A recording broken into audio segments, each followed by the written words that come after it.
नून league की नायब सदर मरियम नवाज के खिलाफ नैब की जाली ट्रस्ट डीड से मुतालिक अलग से ट्रायल की दरख्वास्त नाकाबिले समाअत करार दे दी गई है। एहतसाब अदालत ने आज मरियम नवाज के खिलाफ जाली ट्रस्ट डीड की दरख्वास्त खारिज कर दी, जिसका तहरीरी फैसला बाद में जारी किया जाएगा। मरियम नवाज के खिलाफ एवनफील्ड रेफरेंस में जाली ट्रस्ट डीड पेश करने से मुतालिक केस की समाअत एहतसाब अदालत इस्लामाबाद के जज मोहम्मद बशीर ने की। समाअत के दौरान डिप्टी प्रोसिक्यूटर जनरल नैब सरदार मुजफ्फर अब्बासी ने अदालत में दलाइल देते हुए कहा कि एवनफील्ड रेफरेंस में ट्रस्ट डीड जाली थी। मरियम नवाज ने कहा था कि अदालत का दायरा इख्तियार नहीं, लेकिन ये अदालत का खुसूसी दायरा इख्तियार है। इस दौरान मरियम नवाज ने नैब प्रोसिक्यूटर से मुकालमा करते हुए कहा कि आपको 1 साल का अरसा क्यों लग गया अदालत को ये यकीन याद दिलाने में। नैब प्रोसिक्यूटर ने जवाब देते हुए कहा कि वही बता रहा हूँ। मरियम नवाज ने नैब प्रोसिक्यूटर से कहा कि आपने थोड़ी सी देर कर दी, बस 1 साल। जिस पर नैब प्रोसिक्यूटर ने जवाब दिया कि देर आए दुरुस्त आए, जिस पर मरियम नवाज के वकील ने कहा कि हर वक्त बंदा दुरुस्त नहीं आता। एहतसाब अदालत में दरख्वास्त दायर करना नैब का इख्तियार नहीं था, बल्कि ये अदालत के खुसूसी दायरा इख्तियार में आता है और दरख्वास्त दायर करने की 30 दिन की कानूनी मुद्दत भी खत्म हो चुकी है। लिहाजा नैब की दरख्वास्त को नाकाबिले समाअत करार दिया जाए।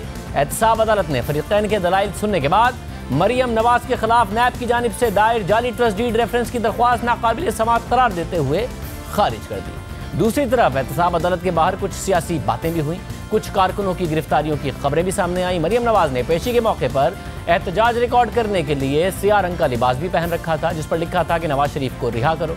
जबकि समाअत के बाद जज अरशद मलिक की वीडियो का जिक्र भी होता रहा, मजीद सबूत लाने के इशारे भी दिए गए। आज मरियम नवाज ने मीडिया से बातचीत करते हुए कहा कि नैब को 1 साल बाद ट्रस्ट डीड का मुकदमा भी याद आ गया। वीडियो रिलीज होने के बाद उनकी याददाश्त अचानक वापस आई है। इसी तरह नैब की भी वीडियो रिलीज होने के बाद 1 साल बाद उनको याद आया है कि मरियम नवाज की कोई ट्रस्ट डीड थी, उस पर मुकदमा बन सकता था। तो भाई 3 महीने जो मैं बेगुनाह फिर कैद काट के आई हूँ, वो 3 महीने मुझे अदालत वापस कर दे। वो जो मेरी वालदा के साथ में बीमार वालदा के साथ नहीं रह सकी, वो लम्हात मुझे वापस कर दें। और या तो कहें कि पहली सजा गलत थी, अब दोबारा देना चाहते हैं, या माने कि एक ही मुकदमे में 2 दफा सजा देना चाहते हैं, या माने कि इस मुकदमे में सजा नहीं, ये वीडियो दिखाने की सजा मुझे दी जा रही है। सिर्फ यही नहीं, जब मरियम नवाज से किसी किस्म की बातचीत से मुतालिक सवाल पूछा गया तो उन्होंने कहा कि इस किस्म की बातचीत के लिए कुर्बानियां देना पड़ती हैं जो हम नहीं दे सकते। आपसे किसी ने राब्ता किया है, कुछ बताएंगे किसने राब्ता किया? देखिए, वो जो राब्ते होते हैं ना, उसमें जो चीज़ मांगी जाती है ना, वो मियाँ साहब दे सकते हैं ना मैं दे सकती हूँ।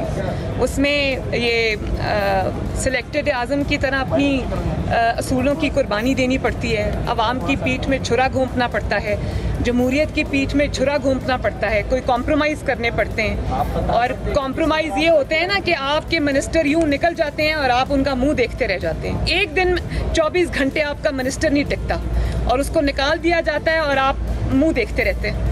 तो ये कॉम्प्रोमाइज़ फिर आपको करने पड़ते हैं ना। हुकूमत में सिर्फ आप होते हैं, चला कोई और रहा होता है, तो ये कॉम्प्रोमाइज़ भाई हमसे नहीं हो सकते।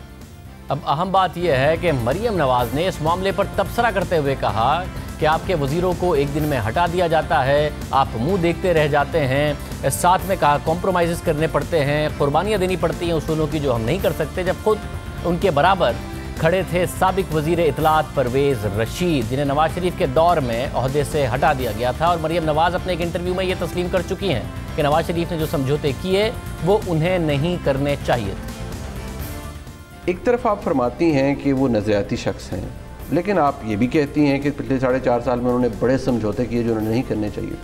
तो नज़रियाती आदमी समझौते तो कभी नहीं करता। मेरे ख्याल में वो समझौते उनको नहीं करने चाहिए थे। उन समझौतों को उनकी कमज़ोरी के तौर पे लिया गया और उन समझौतों की वजह से एक तासुर डेवलप हो गया।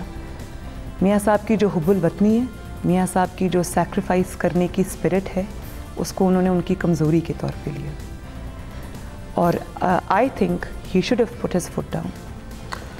और उसमें उस कमज़ोरी को उन्होंने मियाँ साहब को फर्दर टाइटन करने के लिए इस्तेमाल किया, जो कि मैं समझती हूँ उनको ये सैक्रिफाइसेस या तो असूल पे समझौता नहीं करना चाहिए। खुद कह रही थी कि उसूलों पर समझौता नहीं करना चाहिए था और अब कह रही हैं कि आइंदा मैं समझौता नहीं करूंगी। आज इस मामले के अलावा जज की वीडियो पर भी तबसरे होते रहे। मरियम नवाज का कहना था कि जज के बयान हल्फी के जवाब और सबूत उनके पास मौजूद हैं, वो सही वक्त पर उनसे पर्दा उठाएंगी। किसी ने वर्गला के उनको कहा कि मुझे अपने घर बुला लो, तो वो वर्गलाए गए, वो उनके घर चले गए। किसी ने उनको कहा कि मुझे आपके घर का रास्ता नहीं आता, तो वो वर्गलाए गए और अपनी सब्ज नंबर प्लेट वाली गाड़ी उसको भेजी और कहा कि आ जाओ मेरे घर आके मुझे वर्गलाओ। अपने घर बुला बुला के कह रहे हैं कि प्लीज मुझे ब्लैकमेल करो ना। तो अगर कहानी गढ़नी थी तो कोई ऐसी कहानी घड़ते जिसको सुन के लोगों को हंसी ना आती। तो जज से गलती हुई है, उसकी सजा बेगुनाह नवाज शरीफ क्यों भुगते? और अगर आपने जज को मुअत्तल कर दिया है, उनको रिपैट्रिएट कर दिया, वो और बात है कि वो रिपैट्रिएट नहीं हुए, वो अभी यहाँ इस्लामाबाद में बैठ के इंटीरियर मिनिस्ट्री के साथ मिलके ये एफिडेविट्स वगैरह बना रहे हैं। तो अभी वो उनको ये पता नहीं है कि मेरे पास उनके एफिडेविट्स के भी जवाब हैं और वो सबूत है मेरे पास। वो कभी मुझे जब ज़रूरत पड़ी तो वो भी मैं बताऊंगी। तो मैं आला अदलिया से ये गुजारिश करती हूँ कि ये जो धब्बा लगा है अदलिया के ऊपर, इसको धोएं, अदलिया की साख को बहाल करें। और जब उनसे सवाल पूछा गया कि मजीद वीडियोस कब सामने आएंगी, तो उनका कहना था कि इंसाफ से मायूस हो गई तो वो कुछ भी करना पड़ेगा जो मैं नहीं करना चाहती। उन शख्सियात के नाम आप कब ला रही हो, वो वीडियो कब ला रही हो? देखिए, मैं न सिर्फ ये कि मुस्लिम लीग नून की मेंबर हूँ, मैं इस मुल्क की एक बहुत जिम्मेदार शहरी हूँ। मेरा किसी भी इदारे से ना कोई कॉन्फ्रंटेशन का इरादा है, ना मैं करना चाहती हूँ। मैं सिर्फ अपने जो डिमांड है उसको मैं महदूद कर रही हूँ। जो वीडियो सबूत मैं दिखा चुकी हूँ उसको मैं चाहती हूँ कि नवाज शरीफ को बेगुनाही के साबित हो जाने के बावजूद अभी तक इंसाफ नहीं मिला, उनको इंसाफ मिलना चाहिए। अब मुझे कहीं से इंसाफ नहीं मिलेगा ना, जब मैं बिल्कुल ना उम्मीद हो जाऊंगी, तो फिर मुझे अगर दीवार के साथ लगाएंगे तो जो मुझे नहीं भी करना वो भी मुझे करना पड़ेगा। मैडम, जब से आवाम के सामने लाना पड़ेगा। मैडम, ये वीडियो लीक करके गलती हुई है। मुझे बस ये आ रहा है कि ये वीडियो मुझे पहले रिलीज करनी चाहिए।